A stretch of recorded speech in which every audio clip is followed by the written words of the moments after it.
అబ్బబ్బే, అదేం కాదు బావగారు. ఓ పని చేద్దాం.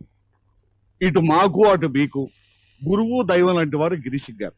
అంచేత ఈ తగాదాపై తీర్పు వారికి వదిలేద్దాం. ఓకే, అలాగే. చాలా గడ్డు సమస్య నాకు వదిలేశారు. పెద్దవాళ్ళకి పెద్దవాళ్ళు నచ్చారు, పిల్లలకి పిల్లలు నచ్చారు. ఇంకా తేడా అలా కట్నం దగ్గరే. సీజే గారు ₹1,00,00,000 అడిగి మీరు 50 ఎకరాల కంటే ఇవ్వలేను అంటే నేను ఒక 75 దగ్గర సెటిల్ చేయొచ్చు. అసలు కట్నమే వద్దు బాబోయ్ అని ఆయన, ఇచ్చి తీరతాను లేకపోతే పొండో అని మీరు. ఆహా, కలియుగం పోయి మళ్ళీ రామాస్ గోల్డెన్ ఎరా వచ్చిందండి. సాగేలా బ్రహ్మగారు, ఇంకా జాతకాల గుణకారాలు భాగారాలు చాలించి తాంబూలాలు మార్పించండి.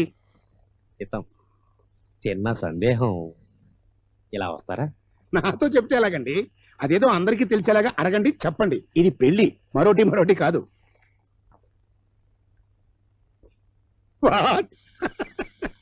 చదవేస్తే కేకరకాయ అన్నట్ట. జాతకాలని చూశాక కావేరమ్మ గారు మీ అమ్మాయేనా అని అడుగుతున్నాడు. అదేమిటి మా అమ్మాయి కాకపోతే? చిత్తం మీ అమ్మాయి అని తెలుసండి. తల్లి విషయం, కన్న తల్లి. ఇద్దరమ్మాయిలకి కన్న తల్లి ఒకరేనా, లేక మీ పెద్దమ్మాయి చీసవు కావేరి గారు?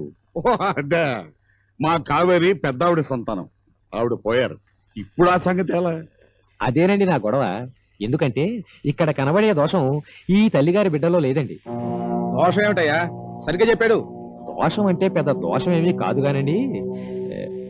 7వ ఇంట శనేశ్వరుడు జన్మలగ్నంలో గురువుని, వివాహ లగ్నంలో చంద్రుణ్ణి చాలా కసిగా ఎర్రగా చూస్తున్నాడండి. చూస్తే మరేం లేదు, అసలు పెళ్లికి ముందు దోష పరిహారార్థం వధువును ఓ చెట్టుకిచ్చి చిన్న లాంఛన పెళ్లి చేస్తాం. నిమిషం పని చెట్టు భగ్గున మండి బూడిదైపోతుంది. ఆ తరువాత తిరుగులేదు. హాయిగా దొంక తిరుగుడు మని సూటిగా చెప్పు. చిత్తం పచ్చిగా చెప్పడం నా ధర్మం. అమ్మాయి గారికి పెళ్ళైన 10 రోజుల్లోగా భర్త మరణిస్తాడు, మరణగండం. అందువల్ల ముందరో చెట్టుకో మేకపోతుకో ఇచ్చి కట్టబెడతారు. ఆ చెట్టును కొట్టేస్తారు, లేదా మేకని చంపేస్తారు. ఇహ దోషాలుండవు. బ్రహ్మగారు, శుభం పలకమంటే ఇదేం దరిద్ర కొట్టు మాటలయ్యా. వారిజాక్షులందు వైవాహికములందు వంకవచ్చు నగము పొందదదిప అని శుక్రనీతి. అబద్ధాలైనా ఒక పెళ్లి జరపంటే. అయ్యా, నా యజమానులు తమరు కారు, సీజే ప్రభువులు. తరతరాలుగా మా కుటుంబం వారికి సేవ చేస్తోంది. ఈవేళ ఇది దాచి వారికి ద్రోహం చేయలేను. అయినా ఉపాయం కూడా చెప్పానుగా. సారీ డాడీ, ఈ సంబంధం మాకొద్దు. రాజా గారు, చలో క్షమించండి. ఆగండి, ఇది ధర్మం కాదు. పెద్దమ్మాయికి దోషం ఉందని చిన్నమ్మాయికి శిక్ష వేస్తేలా? మా చిన్నమ్మాయికి మీ చిన్నబ్బాయికి చేసేచ్చుగా. వదిలి గారు, పెద్దమ్మాయికి పెళ్లి చేయకుండా చిన్నమ్మాయికి పెళ్లి చేయడం మీకు అవసరమేమో కానీ మాకు సాధ్యం కాదు. ఇష్టం లేదు. పెళ్ళంటే 100 ఏళ్ల బతుకు. మీరు పదండి. ఓ మై గాడ్, సీజ గారు, అయ్యా! నా దేవుడు, నా గొంతు కోసం వదరు, నా గొప్ప దరిద్రం.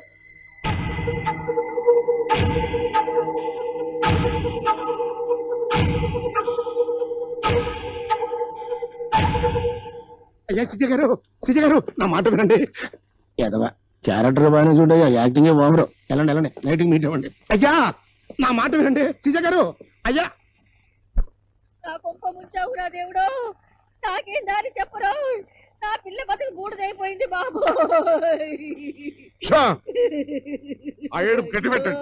నాకు ఆ విషయం మీద చెప్పకు. పోవే రాక్షసి, నా సౌతి పిశాచమే పట్టుకుందామో. పోవే రాగాలి. నువ్వెక్కడ దాపరించావే? పుట్టగానే తల్లిని చెప్పావు, తాలి కట్టగానే మొగుడు చెప్తావు. ఆనక మమ్మల్ని మింగేస్తావు. మమ్మల్ని వదిలిపోవే మహమ్మారి. చావే చావే, నువ్వు అసలు ఈ గొప్పలో పుట్టావే. ఆ శని పెళ్లిగా ఈ జన్మలో పెళ్లి కాదు. దాని కాకపోతే నీకు అసలే కాదే. నీ బతుకెందుకే? బావిలో దూకి చావే నా కూతురా. నోరెత్తే నిండే కాదు, అందరినీ చంపుతా. జాగ్రత్త. అయ్యా శాంతించండి. ఏమిటండి శాంతి? వల్లకట్లోనే మా అందరికీ శాంతి. ఇంకో దారుంటే చెప్పండి, మీరే చెప్పండి. మీరు స్థిమితంగా వినండి. రేపు తెల్లారకట్ట మీరు నేను కావేరమ్మని తీసుకుని, మీరు వద్దులండి, అందరికీ తెలిసిపోతుంది. నేను రామ్మంటూ కావేరమ్మని తీసుకుని కాశీ వెళ్తాం. అక్కడ మేము ఎవరికి తెలియదు కదా. ఈ దోషం పోయేటందుకు చావుకు సిద్ధంగా ఉన్న ముసలోడుకో, ఉరిశిక్ష పడబోతున్న ఖైదీకో, లేదా మన పురోహితుడు చెప్పినట్టుగా ఓ చెట్టుకో, చామకో, గుడ్డుకో, గాడిదకో ఇచ్చి గుట్టుగా పెళ్లి జరిపించేస్తాం. తాళి దించి గంగలో పారే చక్క వస్తాం. వచ్చిన తర్వాత కొత్త జాతకం రాయిస్తాం.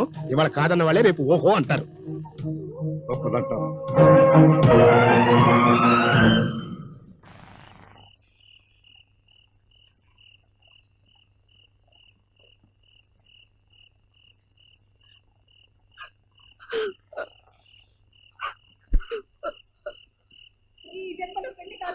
తాళి కాకపోతే నీకు అసలే కాదు.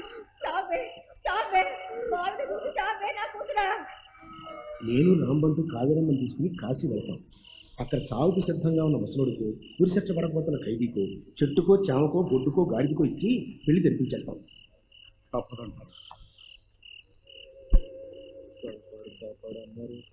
కాపాడు తల్లి కాపాడు.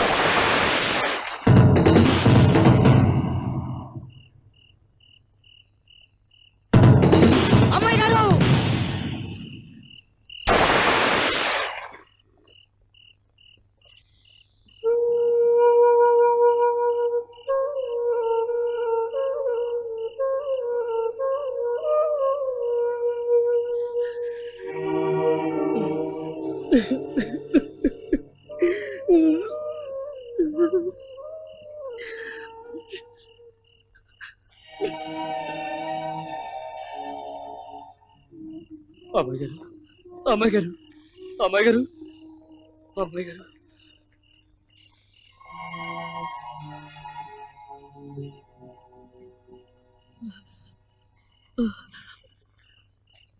లేకండి, లేకండి.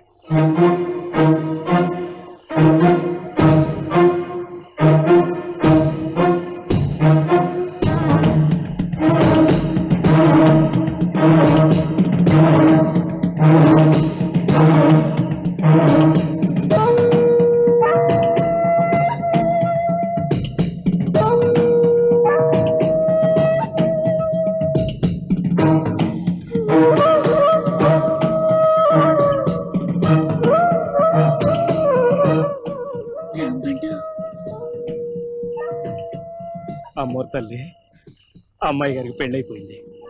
నువ్వే సాక్షి, నీ పసుపు కుంకాలే సాక్షి. అమ్మాయి గారికి పేడ పోవాలి కదా, పోయింది. ఇక నన్ను చంపి. అమ్మాయి గారు, పేడ పోయింది. తల్లి, అమ్మాయి గారికి నీ పెనువిటంత మంచి పెనువిటి నంపించు. నన్ను చంపి. ఆగాదు, ఒక్క నిమిషం. అయ్యగారికి చెప్పొస్తాను, ఆరి పాదాల మీద పడగానే చంపి.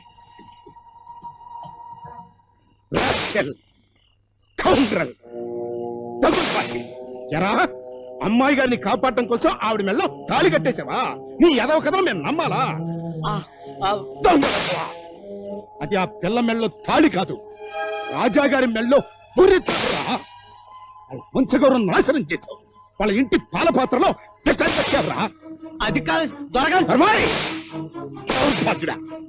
నీ వంకర ఇంటికి పెద్దలు అయిపోయి ఆస్తి దోచుకోవాలని కదరా నీ దురాశ?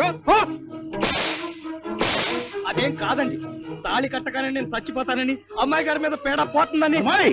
ఈ కుట్ర పెద్ద కుట్ర. తాళి గడితే తిరుగుండదని నీకు తెలుసు, ఇంకెవరు చేసుకోరని నీకు తెలుసు. ఈ పాడు పని చేశాక వారి చిన్నమ్మాయిని ఎవరు చేసుకుంటారా? దాని బతుకు నాశనమే కదరా. దాని వల్ల కూడా తాళి కట్టవా? తాళి కట్టవా అంట అప్పరా? దేవుడా, నా పిల్ల బతుకు మంట కలిపాడు. ఈ ఆస్తి కోసం అమ్మాయి గారిని మచ్చిక చేసుకుని పల్లో వేసుకున్నావు. నేను చూశాను. నేను చూశానండి. దాంతో సరసాలు, లొల్లాయి పాటలు, తైతెక్కలు. ఏమన్నా అంటే సవత్తలి రంగు కట్టించంటారని నోరు మూసుకుని నేను రొంటలు తిట్టానమ్మా. ఈ అర్ధరాత్రి పెళ్లి ఇక్కడే ఇప్పుడే సమాధైపోవాలి. వీణ్ణి ఇక్కడే నరికి ముక్కలు చేసి పూర్తి పెట్టాలి. పోసి తగలబెట్టండి. తాళి కట్టిన మగాడికి మరణగండం, 10 రోజుల్లో చచ్చిపోతాడు. కట్టగానే తల్లిని చంపింది, తాళి కట్టగానే మొగుడు చంపుతుంది.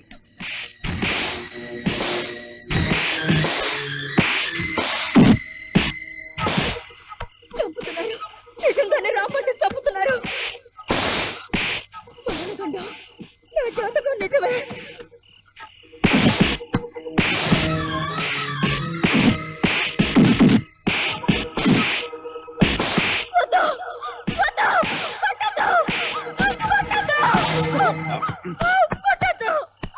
అమ్మో అమ్మో, నాకు తాళి కట్టండి నాన్న. నా భర్త, మీ అల్లుడు. కొట్టకండి, చంపకండి.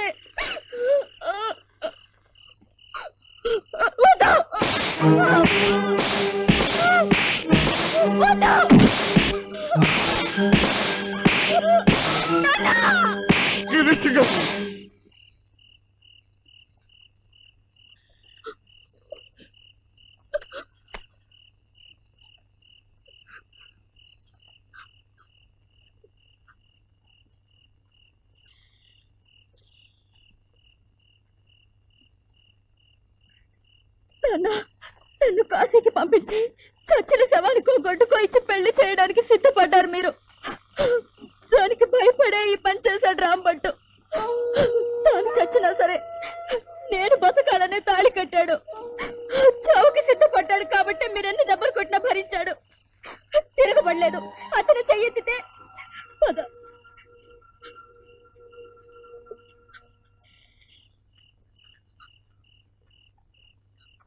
దొరగారు, మీ నాన్న నా కోసం ప్రాణం వదిలాడు. నువ్వు చావబోయి నాకు ప్రాణదానం చేశావు. నేను చంపను. కానీ కానీ ఇది తప్పురా, ద్రోహంరా. మీ నాన్న కూడా మెచ్చడరా.